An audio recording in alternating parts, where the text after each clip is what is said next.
After some technical difficulties, we are finally here. Today, we're talking about the San Diego housing market.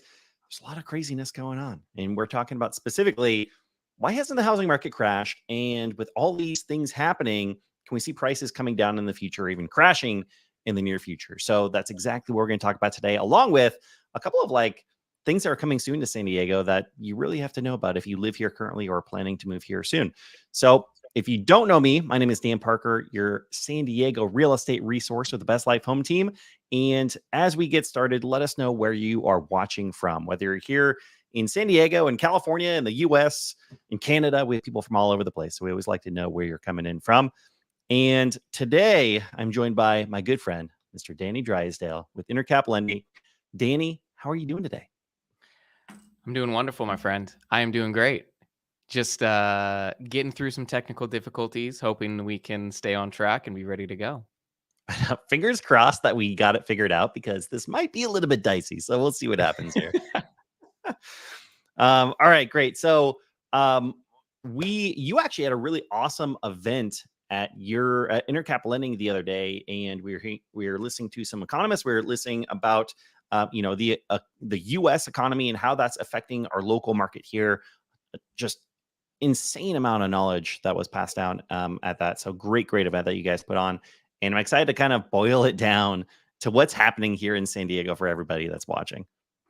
Thank you, man. Yes, it's great to be surrounded with incredible minds that understand some of those things, but sometimes it's drinking from a fire hose. So it's good to dial it down a little bit. Yeah, absolutely. So let's get started here. I want to go over a couple of things that are kind of coming soon to San Diego and some news articles. For first, there are some new relaxed rules, quicker reviews in tiny homes. So, new suite of county measures will fast track home building in unincorporated areas here in San Diego County. So, specifically unincorporated areas. So, this isn't everywhere, but it is very interesting what they're planning to do. So, we have a housing shortage, obviously, here in San Diego. And the county is adding pre-approved building plans, tiny homes on wheels, which is really interesting. I'll get to here in a second. An accelerated permit review to spur new home construction amid a housing and homelessness crisis. All sounds like good things. The Board of Supervisors this week unanimously adopted a package of items aimed at making housing construction in unincorporated communities quicker and easier and approved $14.5 million to make these changes. The county will add planning staff to expedite building permits with a guaranteed turnaround of 2 to 30 days for affordable housing and emergency shelters, which is amazing because it could take 12 months or 18 months in COVID times to now to get some plans approved for new construction homes. So that is really good news. And then the new rules also remove paperwork required for previously approved home designs, cutting the time needed to obtain permits for tract containing similar housing units. So essentially, if you're building a bunch of homes that are very similar, they're going to expedite that process after the first home so that everything is a little bit expedited after that when all the homes are very similar. And this one I thought very interesting. Under the new rules, tiny homes on wheels, small movable houses, typically 500 square feet or less, will be counted as accessory dwelling units. Danny, what you got on this? Oh man, that's a lot. It opens up a lot of things for interpretation, and I think it's Yeah. definitely going to. I mean, I think it's a great move in the right direction. I think there's still a lot to be determined when it comes to Yeah. certain things like this.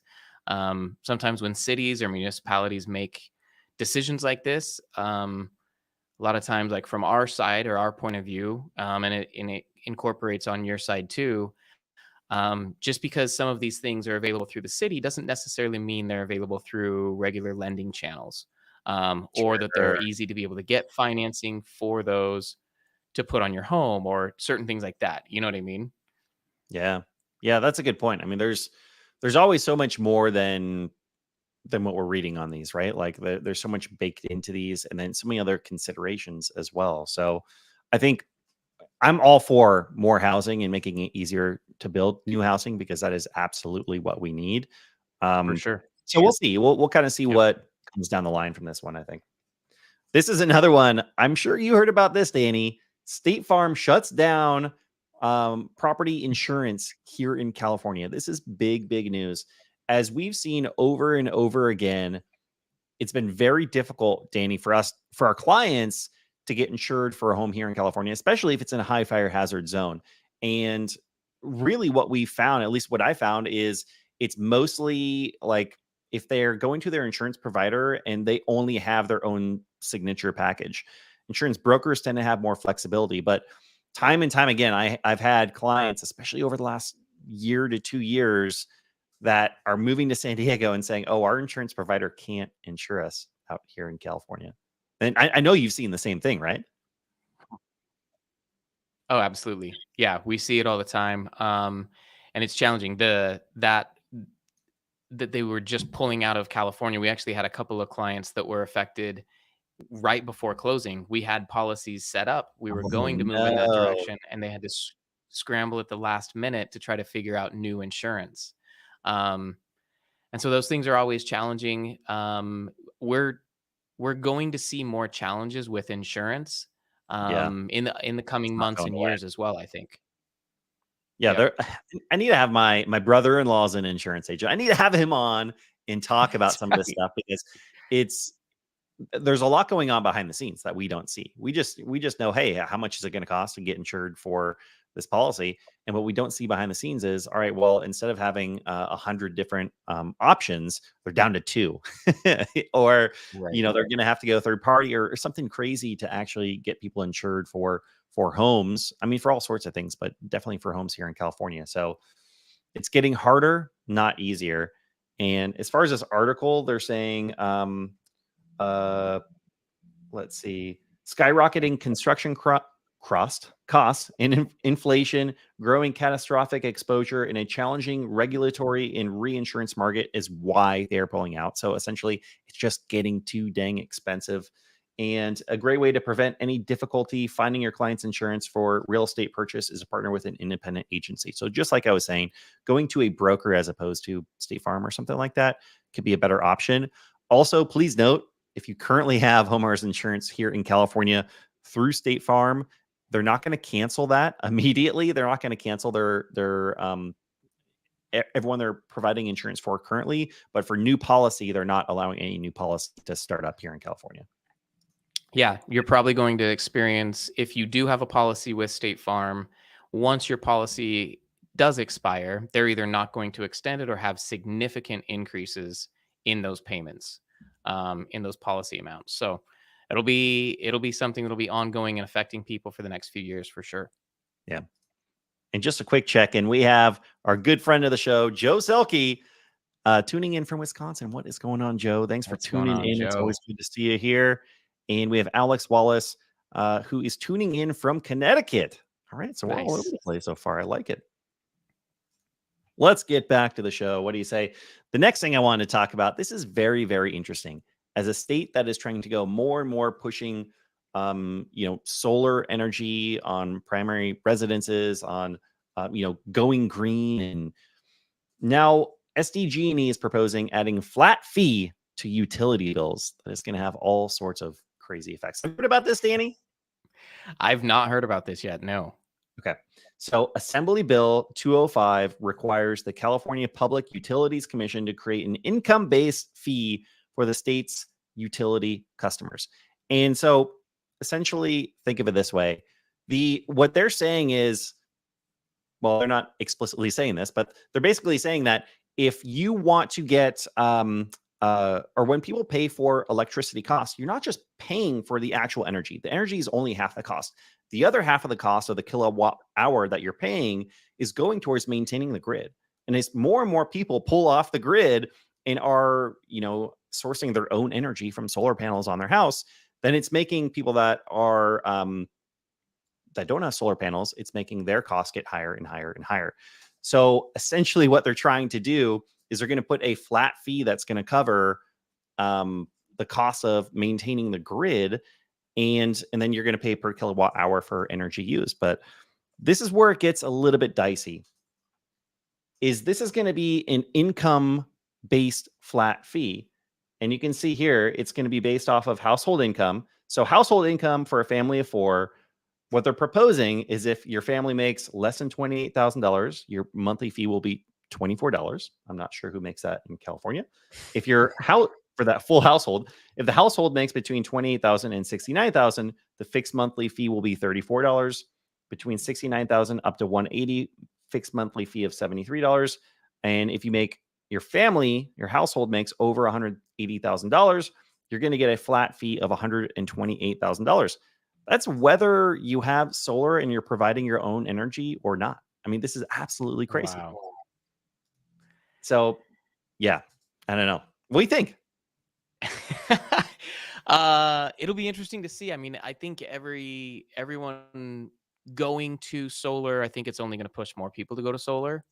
Yeah. And I think obviously they're trying to make they're going green as a state over time. And I don't know, maybe they're trying to grab money as much as they can before they get there. Um, but yeah, that's a little interesting. 120 bucks for a lot of people, a household income of 180 grand. That's a lot of people in California, you know. If you're producing 100% of your own energy, you still have to pay Still have $128. to pay So we'll see how $128 a far month. this goes, but it sounds like it's starting to get some legs, and there's still plenty to go through before it would become a reality here in California. But I want to remind people, SDGE, the gas and electric company here in San Diego, has the highest rates around the country.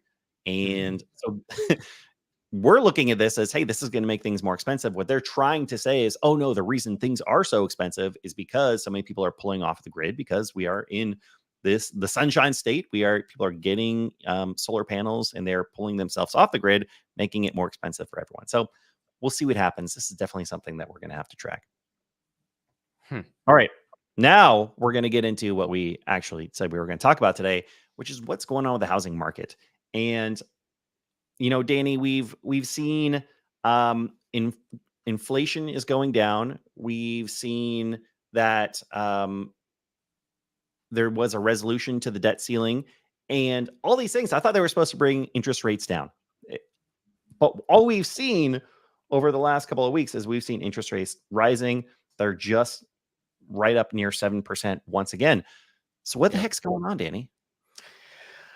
Oh man, I wish we had a crystal ball.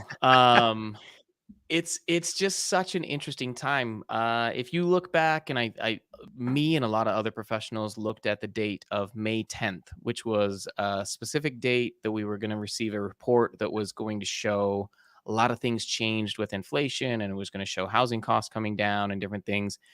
And ultimately, what happened about a week before that is the people who measure those metrics basically kind of changed the measuring stick. And so it's just interesting to see whatever's happening.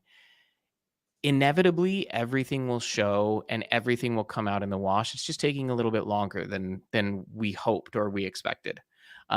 It's weird with some of the different pieces that are happening as far as energy costs. Fortunately, we had the CPI report today, and fortunately, energy costs are coming back down, which is good. But there's other things that are still propping it up a little bit higher than I think it should be. But there's so many more things than just the inflation numbers that are actually kind of dictating what's happening here. Yeah. And part of it had to do with the banking crisis, and a little bit of that is carried over now of how the markets are responding, is what is actually going to happen through the banking industry and with regional banks for the next year or two. Yeah. And so there's a lot of different varying factors that you can't just follow the exact trends of, inflation's basically dropped in half since it's peaked, so interest rates should be half of what they were, right? Yeah. It will inevitably and it will eventually catch up. There's just so many other additional facts that are playing into it right now. It just makes it really, really, really challenging.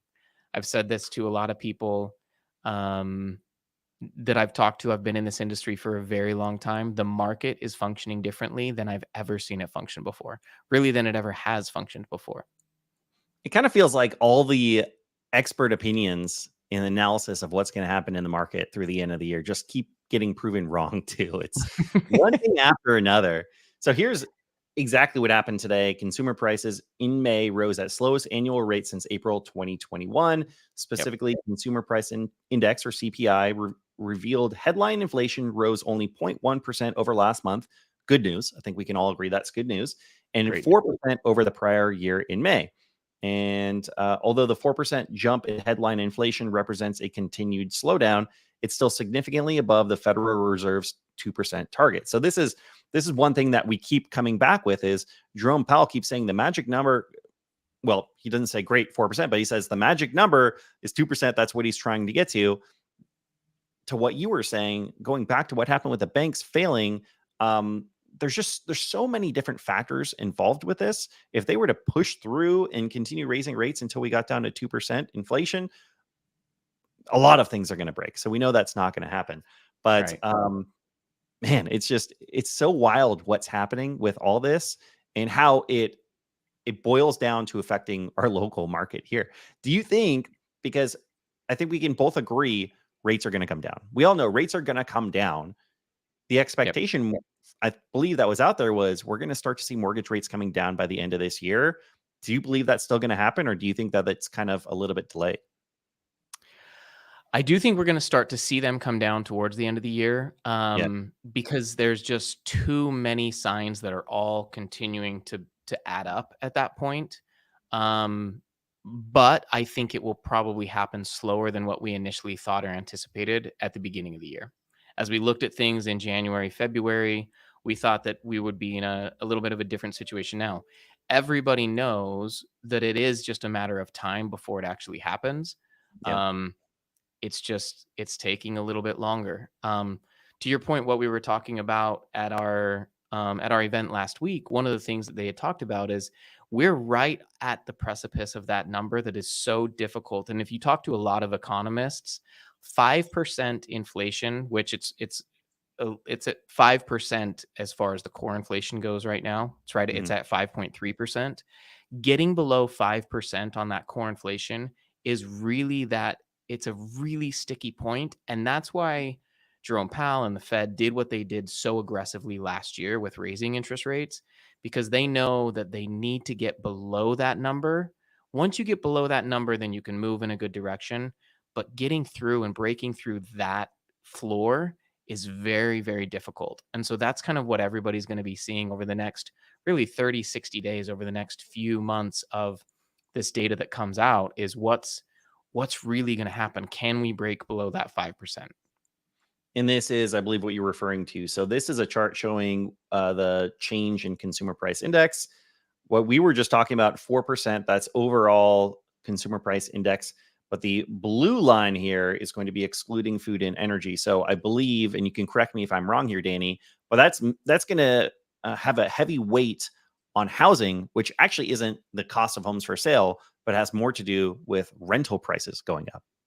You're exactly correct. Yes. A big piece of both the CPI report, the PCE report, a lot of the numbers that measure inflation, there's a big portion of that which covers housing, but it's not buying a home. Interest rates being higher or home prices being higher doesn't doesn't affect that directly.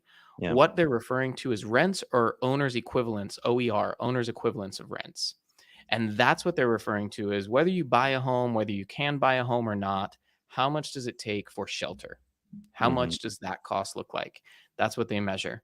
We know that r- shelter costs did peak and they are coming down, and we're starting to see that. Um, they're going to come down as far as the owner's equivalents of rents, the way that they measure them. We know that those costs did already come down. They're starting to go back up, but that's we've hit that that peak, and we're starting to turn. And so that's one more thing that just points to the fact that these inflation numbers, interest rates, all of those things will continue to get lower throughout the rest of the year, as we see those things more accurately represented in the reports. It's interesting to think that, not in a direct way, but essentially rental prices going up, up, up can actually be a result. It can end up bringing housing prices up. It can end up bringing mortgage rates up. It can have all sorts of crazy effects on the sale market by rents going up. So it's interesting how those two are It's all so correlated intertwined, right? in a weird way. Yeah. Yep. So yeah, this is interesting. So essentially, overall inflation peaked out at around 9%. It's come down to 4, which is great. But the kind of sticky part is this core inflation here, 5.3%, which is higher than the overall. So interesting chart, and interesting how, rental prices have such an effect on everything. Yep. This is kind of a weird segue, but this actually popped up as we were having technical difficulties. And I thought this was quite interesting. Amid all these, economic challenges across the US, Governor Newsom makes a big announcement about California's economy. He says that we're one of the fastest growing economies on planet Earth, and that 25.6 of all American jobs came from this state in April. So when we're looking at jobs report, let me switch this up. So when we're looking at jobs report, what's interesting is in order for inflation to go down, we need to see job losses. We've actually been seeing jobs increase. We've been seeing more people getting jobs. So you'd think that that would be a good thing. And in a lot of ways, it is good for more people to have jobs. But as far as the economy goes, as far as bringing down inflation, we actually want to see the opposite. And what Newsom is saying here is, well, congratulations, California, because we've actually seen a quarter of the new jobs in the US came from California directly. California continues to be the dominant economic engine for America, and we are poised to overtake Germany as the world's 4th largest economy. So I find it interesting. This just made me start to think, like, we tend to get focused on the nationwide economy, and then we get focused on what's happening here locally. It's interesting to see how they're intertwined, but it's also interesting to take a step back and think, all right, well, California is actually one of the biggest economies on the planet, and then you have this whole other kind of piece of the puzzle there. And at least from this one kind of marker, there are a lot of positives as far as what's happening here in California. For sure. There's a lot of things happening in California, which is good. It's always funny how politicians like to highlight the positive things that they can find in certain Yep. scenarios. If you look at those jobs, we did increase, or we did add a lot of jobs. If you look at California specifically, the majority of those jobs were in the services and hospitality industry. Mm. And so looking at that, it's interesting of how that correlates. That's actually where, there's been more job gains, and there's been continuing to be more job gains. But typically, people in the services and hospitality industry aren't people that can actually, just due to the income levels, they typically aren't your home buyer of somebody like in Yeah. San Diego County that can afford $1 million home, right? Yep. It's an interesting dynamic. So even though we're adding jobs, are they people who are going to be, able to actually afford a home or buy a home at some point? Yeah. It's all so fun.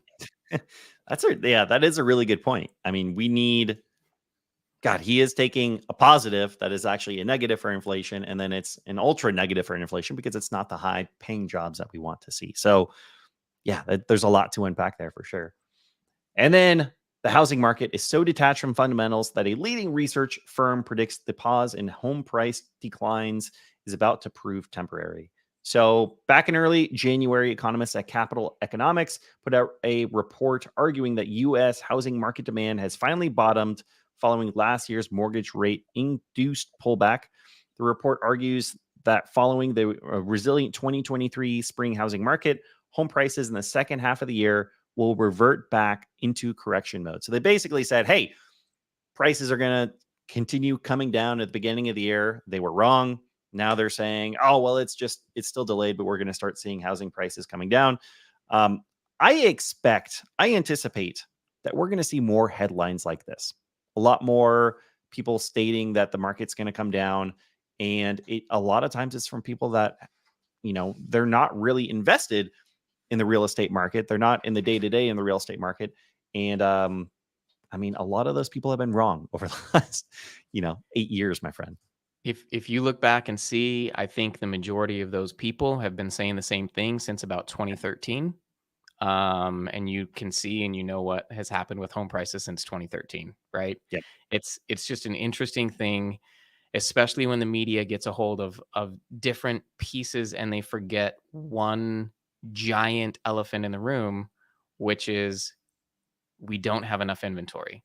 Yeah. If we had enough inventory as we needed, if we had equal amount of inventory as we do housing formations that we're adding every single year, everything that they're talking about would be true. Yeah. But it's going to take years to get back to the point where we have equal inventory and are adding as much inventory as we need every single year. And so until then, I I agree with you. I think they're just going to continue to be wrong. Um, and they're not looking at the real details that are important. Yeah, let's talk about that. Let's talk about inventory here. So, one of the interesting things is, we talk about how there aren't people selling right now because they're sitting on a 2.5% mortgage interest rate. And I keep using that word. I say it all the time on this channel that people aren't selling now because of where interest rates are at. Well, guess what? We're likely never going to see 2.5% mortgage interest rates ever again. And so, actually, what this has done is, yes, a lot of people aren't selling right now, but this has actually put us in a situation where there are a lot of people that are never going to sell, that aren't going to sell Right. for, they would have sold in the next 5 years, but now they're not going to sell for 30 or 40, or they're going to Right. pass it on to their kids and retire in that house. So this is a really big issue and something that we don't have a lot of data on. Like, it's not like we can go back and look and see the last time we've brought rates that low, that will never get that low again. So, and that on top of how few homes are being built, it's going to get harder before it gets any better. And I think you and we talk about this all the time. That's the situation. But let me show you Yeah. guys some graphs as far as inventory. And so this is InfoSparks. This is pulling how many active listings there are in San Diego County. Now, you'll notice there's this weird section here that's all the way down. That's because modern tracking really didn't start until the end of 2012. So you could basically just ignore this. I wish I could adjust this chart so you wouldn't see that part, but this will all be worth it. I promise you guys.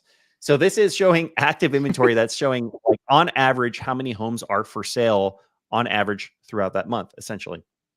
So as you can see here, active inventory has gone up from like 14,000 in 2014 to an abysmal 2,500 right now. Well, last month in 2023. But here's where it gets really interesting. And Danny, you and I were talking on the phone about this the other day, but I didn't show you the chart. So again, keep in mind, this is on average throughout the month, how many homes are for sale, are active. Now let's actually look at how many closed sales there are.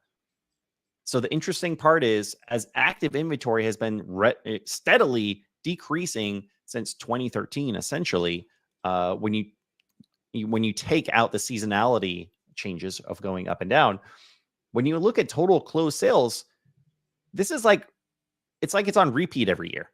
It's It's a almost textbook. Yeah. exactly, yeah. It's showing you almost exactly how many throughout the year, how many homes are being sold in the winter months and then in the summer months, until you hit 2022, and then it peaked out at 3,000, and then you hit 2023, and we hit this new low that we haven't seen before. And so essentially, last year we lost about 25% of sales in San Diego County.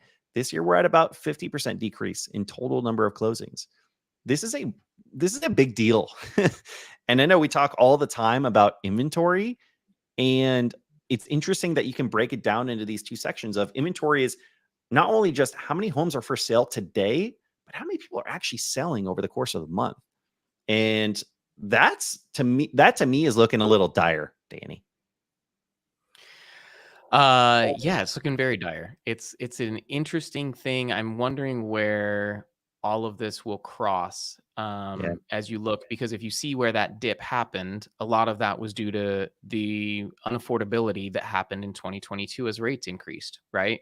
So you had a lot of people. You can kind of directly correlate that to housing formations as well. Housing formations for the first time got lower in 2022 than they did for the 10, 15 years before that. So Because explain what that means. Housing formation. so a housing formation is whenever one household becomes two. So there's multiple ways that can happen. If you're a family and somebody's child graduates high school or graduates college and moves out, that's two households from one, right? If you have a divorce and you have a married couple and now they're two, that is a housing formation. We're adding a formation there. So we're typically adding, depending on what you look at, 1.5 to 1.8 million housing formations per year. So through people coming into the country, through people growing up, through people getting divorced, things like that, we're adding multiple housing formations. And so when you look at different housing formations, last year it just, because home prices were unaffordable because of interest rates and because home prices didn't come down because we don't have enough inventory, we saw housing formations actually decline. So that basically means that more people that were typically moving out from their parents' home when they were, say, 22, 23, 25, they stayed with their parents. They're continuing to live with their parents. A lot of those kind of things are happening. So we saw housing formations decrease, but it's so interesting to see how all of this is going to shape, eh, how this is all going to dial in when you look at everything and how it all intersects, what that's going to mean for the upcoming years, where home prices, regardless of where interest rates go, what's going to happen with home prices, right? Yeah. Yeah. And we're going to get to some questions here. If you have any questions, throw it in the comments. We have a little bit of time here. We're happy to answer your questions. But that is a very good point. And we know rates are going to come down.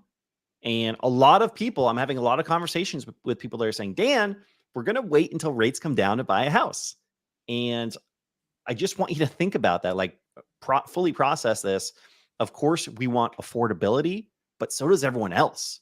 And when we have this few of homes being sold, what's going to happen when those rates come down? Let's say rates came down from 7% to, let's just say from 7% to 3.5%, essentially making, knocking off thousands of dollars from your mortgage payment. What do we think is going to happen? There's going to be a mad rush of people trying to buy homes, and there aren't very many. So I think Yep. that's a scary situation, and it, rates aren't going to come down to 3.5% by next year. We both know this. It's very, very unlikely, but rates are going to come down, and we're gonna. I think next year. I think over the next 1 to 2 years, there needs to be more solutions coming down the line of making it not only easier in the unincorporated areas to build affordable housing, but like we need it everywhere. And there are some like systemic issues that need to be resolved for things to get better 5 to 10 years down the line. But I think for the next, at least for the next 12 to 18 months, it's going to be a incredibly challenging time to be a buyer here in San Diego. For sure. Um, it's interesting if you look at the single family home developments in San Diego County. I think, and don't quote me on this, but I believe the numbers are somewhere around 128 developments that are trying to be developed for single family residences here in San Diego County. And there's 128 lawsuits against those developments to stop that from being developed for one reason or another. And there's Yeah. so many things that are making it difficult for builders to focus on actually adding that inventory that is needed. A lot of them are shifting to multifamily homes and multifamily building because it's easier to get through those. You're easier to do. They could shift to some of these tiny homes or some of these other, ADU opportunities there. But at the end of the day, that doesn't really solve the problem fully that we need. And when you pair that with what's happening right now, knowing that it's going to be a very long time before they actually solve the problem, and then they're going to have to then they're going to start building at that point, and it can take anywhere from 3 to 7 years to start building. Affordability, home prices are just going to continue to increase. And when you look at the actual data, and I'd love to work this out for anybody that would like to see it, if you would buy a home today at where prices are today at a higher interest rate versus buying it at a lower interest rate and a higher price later, I would love to show you that it actually makes more sense to buy today, especially understanding that you can also restructure that financing down the road. Yeah. Even if you couldn't restructure that financing, it's still better to buy today. But knowing that you can restructure that down the road and take advantage of the equity you can gain now and be able to take advantage of lower rates in the future, it's a no-brainer to be able to buy sooner than later. Yeah. Yeah, and you said what 128 developments, and maybe plus or minus a few. I know it's close to that. Yeah. Just keep in mind, I would imagine out of those 128 developments, probably 70% of them are like 15 homes or less developments, small, Right. small Yes. developments. Right. Right. Yeah. So Small little infill stuff. Yep. yeah, it sounds like there's a lot coming down the line, but there's not. It's a lot of small projects, and we're seeing more and more apartment buildings being built. So Mhm. I'm a huge fan of higher density when done the right way, but I think it's another scary trend to see that it's mostly apartments that are being built down the line. So fewer opportunities for people to own a place, and more people being stuck renting when rent prices keep going up, up, up. It's Yep. crazy. Yep. For sure. So we have SDBW. Hello from SD. Hello. Hello. Then we have our friend Ross. What is going on, Ross? Do you have any data on what percentage of all cash buyers are buying single family homes in San Diego compared to pre pandemic times? I do not. I know I've seen other agents have access, like their local MLS that they are members of, where they can actually search based on how properties were purchased. Um, what sucks is a lot of these MLSs, the multiple listing services, that's what like the back end where I can look at homes that are listed for sale. It's like these systems were developed like 20 years ago, is what it looks like and feels like when you're on them. And they're all different. And I've tried to find a way to look at who were the cash buyers, and I can't figure it out. I don't think that we have that opportunity on our MLS. It would be a good thing to check out. I saw something, I believe yesterday, saying I think a third or 25% of homes being purchased right now are cash buyers. So I think that was more of a nationwide stat. Yeah. Anything I on your end? don't know that stat directly in San Diego. It would be good. I'm sure we actually could track that down. That's a good point, Ross. We can track that down somehow. We know people. Yeah. Well, and I mean, yes, there are a lot of cash buyers, but there are also a lot of people that essentially say they're cash buyers and end up financing because they'd Yeah. rather, you know, take a take out a loan and use that cash somewhere else. But I see that Yeah. all the time as well. Yeah, exactly. A lot of that is what we refer to as delayed financing. So they're buying the home in cash, but it's not truly a cash purchase because they turn around and refinance and recoup that money down the road. So there's there's a big percentage of people. The percentage of people that have cash to be able to spend on homes are also smart with their money and know and understand to leverage it. And even in a market and in a situation like this, they'd rather finance that and be able to keep their cash liquid for other investments or other opportunities. Yep. So, Danny, we're getting to the end here. I'll leave you with one question. So, we've seen prices going up. We've seen mortgage rates going up. It's been a long time since we've really seen home prices coming down. I mean, a little bit earlier, end of last year, but like not at a significant level, not long enough to really lower prices. So, at this point, with the way inventory is, the way everything is, like, what would it take for the housing market to crash, or at least come prices to come down 15-20%, something substantial? Man, I it would take it would take a lot of things to go